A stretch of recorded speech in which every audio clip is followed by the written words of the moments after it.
নমস্কার, আমি অনির্বাণ গাঙ্গুলি। আমার ইউটিউব চ্যানেল আমি অনির্বাণ বলছির মাধ্যমে আপনাদের সবাইকে নতুন বছরের শুভেচ্ছা জানাচ্ছি। জীবনে চলার পথে স্মৃতি মানুষকে তাড়া করে বেড়ায়। স্মৃতি বেশিরভাগটাই মানুষকে দুঃখ দেয়, আবার আনন্দের স্মৃতিও ভিড় করে আসে মনের মধ্যে। তবে যে স্মৃতি সবসময়ই বেশিরভাগটাই আনন্দের, সেটা হলো আমাদের শৈশবের স্মৃতি। ছোটবেলায় বাবা মায়ের সাথে কাটানো সময়, অনেকের দাদু দিদার, ঠাকুমা ঠাকুরদার সাহচর্য, তার পরবর্তীতে স্কুলে যাওয়া, স্কুলে বন্ধু হওয়া, স্কুলে নতুন শিক্ষক শিক্ষিকাদের সঙ্গে চেনা পরিচয় হওয়া, জীবনের সব থেকে রঙিন আনন্দময় দিনগুলি আমরা আমাদের শৈশবে পাই। সেই জন্য বেশিরভাগ মানুষ তাদের শৈশবের স্মৃতিতে ফিরে যায় আর আজীবন তাড়া করে বেড়ায় সেই ছোটবেলার মজার দিনগুলি। তবে আমাদের ছোটবেলা, অর্থাৎ আজ থেকে প্রায় ৩০-৩৫ বছর আগের ছোটবেলা বা শৈশবের যে পরিবেশ, সময় বা জীবনশৈলী বা লাইফ প্যাটার্ন, আর আজকের অর্থাৎ আমাদের ছেলে মেয়েদের শৈশবের সময় বা জীবনযাত্রা, সেটার বৈপরীত্যটা আমাকে এই ভিডিও করার জন্য অনুপ্রেরণা দিয়েছে। সময়ের সাথে পরিবর্তন, এটাই নর্মাল, সেটা মেনে নিতেই হয়।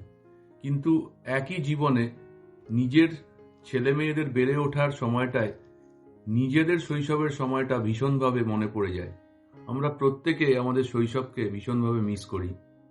সেই দিনগুলি মনে পড়ছে যখন স্কুলের টিফিন পিরিয়ডের ঘন্টা কখন বাজবে সব বন্ধুরা অপেক্ষা করে থাকতাম। তারপর বেল পড়লেই প্রায় সবাই দৌড়ে বেরিয়ে পড়তাম স্কুলের গেটে। ততক্ষণে হাজির চিটগুড়, বরফ কুলফি, কারেন্ট নুন, ঝালমুড়িওয়ালা, আলু কাবলির কাকু, আচারের ট্রলিতে থাকতো কুলের আচার, বিলেতি আমড়া, কামরাঙা পাকা তেঁতুল, কালো আমসত্ত্ব, বেলের মোড়ব্বা, আরো কত কি। এখনকার জেনারেশনের বাচ্চারা এর মধ্যে অনেকগুলো জিনিস চিনতেই পারল না। এখনকার ছেলে মেয়েদের টিফিনের পরিবর্তন বা বিবর্তনটা হয়ে দাঁড়িয়েছে pizza, sandwich, burger, chowmein, Maggi, spaghetti, pastry, চিপসে। অনেকে আবার বিরিয়ানিও নিয়ে আসে। কেউ কেউ যে রুটি তরকারি বা লুচি পরোটা নিয়ে যায় না তা নয়, তবে সেটা একটু নিচের র্যাঙ্কিংয়ে চলে গেছে। জন্মদিনে মায়ের হাতে বানানো পায়েস ছিল কম্পালসারি। কেক কাটার প্রচলন কমই ছিল। বন্ধুদের জন্মদিনে নিমন্ত্রণ থাকলে আর লুচি মাংস মেনু থাকলে সবাই অপেক্ষা করে থাকতাম দিনটার জন্য। এখনকার বার্থডে সেলিব্রেশন অন্যরকমই।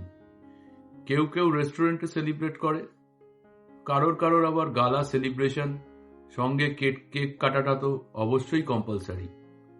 মায়ের বানানো সেই 5 রকম ভাজা, বিভিন্ন রান্না বদলে আজকে রেস্টুরেন্টে বার্থডে থালি।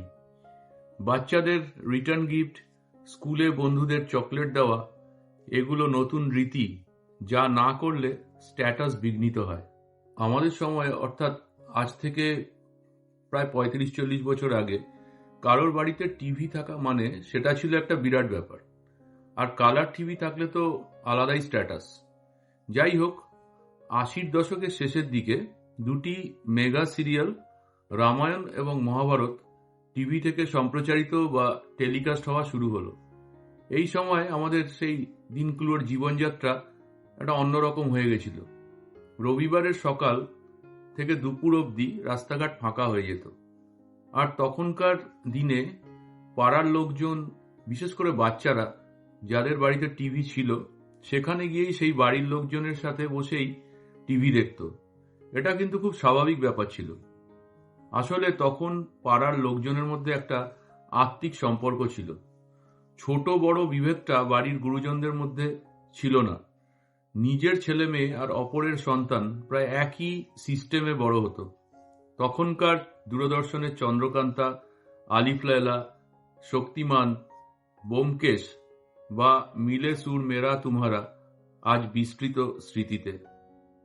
সেই জায়গায় এখন প্রত্যেকের বাড়িতে একটা কেন একাধিক স্মার্ট টিভি তো রয়েছেই। একই বাড়িতে একতলা দোতলায় আলাদা আলাদা ব্যবস্থাও রয়েছে। বাচ্চারা প্রায় অনেকেই স্মার্টফোনও ইউজ করছে। ল্যাপটপ, ডেস্কটপ, ট্যাবলেট, কত কি বিনোদনের মাধ্যম।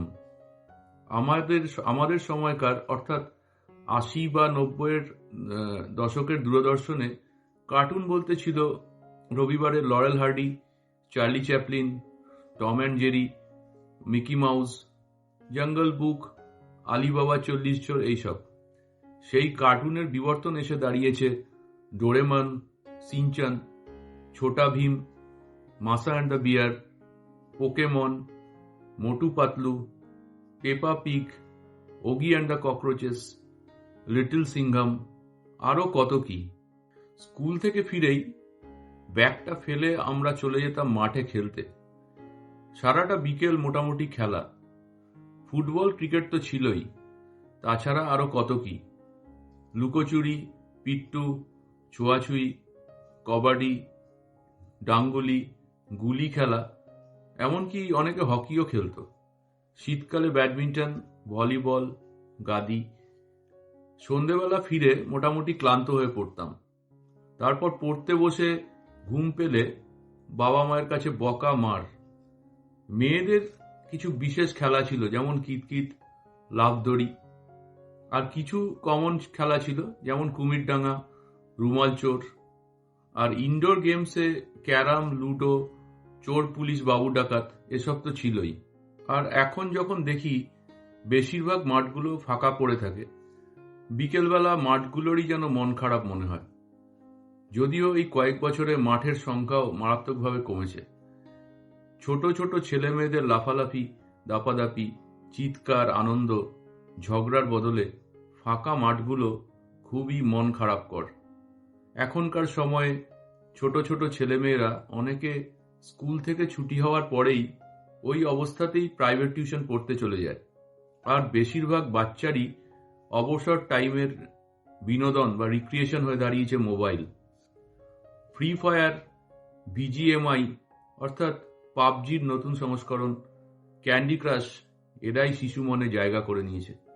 অর্থাৎ নিজেদের মধ্যে খেলা বা বিকেলবেলার যে আলাদা একটা মজা, সেটা ওরা অনুভব করতেই পারল না। দুর্গাপুজো আসার ১ মাস আগে থেকেই মনের মধ্যে একটা আনন্দ হতো। তখন পুজোর বেশ কিছুদিন আগে থেকেই নতুন জামা প্যান্টের পিস কিনতে হতো। তারপর সেটা দর্জির দোকানে বানাতে নিয়ে যেতে হতো। দর্জিরা ফিতে দিয়ে কোমর, হাত, বুকের মাপ নিত। তারপর ডেলিভারি ডেট লিখে দিত, কতদিন পরে এসে নিয়ে যেতে হবে। রেডিমেড পোশাক যে ছিল না তা নয়, তবে এখনকার মতো শপিং মল, এত দোকানের আধিক্য ছিল না। আর রেডিমেড জামা বা ফ্রক ছেলে বা মেয়ে প্রত্যেককেই বক্স খুলে খুলে দেখে পছন্দ করতে হতো। সেই পোশাকই বিবর্তনের দুনিয়ায় আজকে হাতের কাছে এসে হাজির। এখন যে কোনো দোকানে সবকিছুই ডিসপ্লে থাকে। তারপর যার যা সাইজ দেখে ট্রায়াল রুমে পরে দেখে নেওয়া। বাচ্চাদের পোশাকের হাজারো ভ্যারাইটি। আর যারা ছেলে মেয়েদের পোশাক অনলাইনে কিনবে, তাদের তো বাড়িতেই পৌঁছে যাচ্ছে প্রোডাক্ট। যারা পরিবর্তনটা দেখেছে তারা অনুভব করতে পারবে এই বৈপরীত্যটা। বিজয়ের পর বাড়ির বড়দের প্রণাম করার পর পাড়ায় বাড়িতে বাড়িতে বড়দের প্রণাম করতে যাওয়াটা একটা রেওয়াজ ছিল। বাড়িতে বাড়িতে নারকেল নাড়ু, গজা, নিমকি, এগুলো ছিল নর্মাল খাবার। আজ সেই সংস্কৃতি প্রায় বিলুপ্ত। সরস্বতী পুজোর আগে মায়েদের কুল না খাওয়ার বারণ থাকতো। বন্ধুরা মিলে বাড়ি বাড়ি গিয়ে সরস্বতী পুজোর চাঁদা তোলা। সেখানে কেউ 25 পয়সাও দিত, কেউ 2 টাকা দিলে সেটা ছিল বিরাট ব্যাপার। সেখানে আবার কেউ কেউ কুজ্জ টিকা, সরস্বতী বানান লিখতে দিত। বানান না পারলে চাঁদা কম দেবে বলতো। তারপর রাত জেগে নিজেরা প্যান্ডেল করা, সেসব দিন ভীষণই নস্টালজিক। বিশ্বকর্মা পুজো, পৌষ সংক্রান্তি বা সরস্বতী পুজোয় রাস্তায় রাস্তায় ঘুড়ির সুতোর মাঞ্জা দেওয়া হতো, সেটাও প্রায় অবলুপ্ত।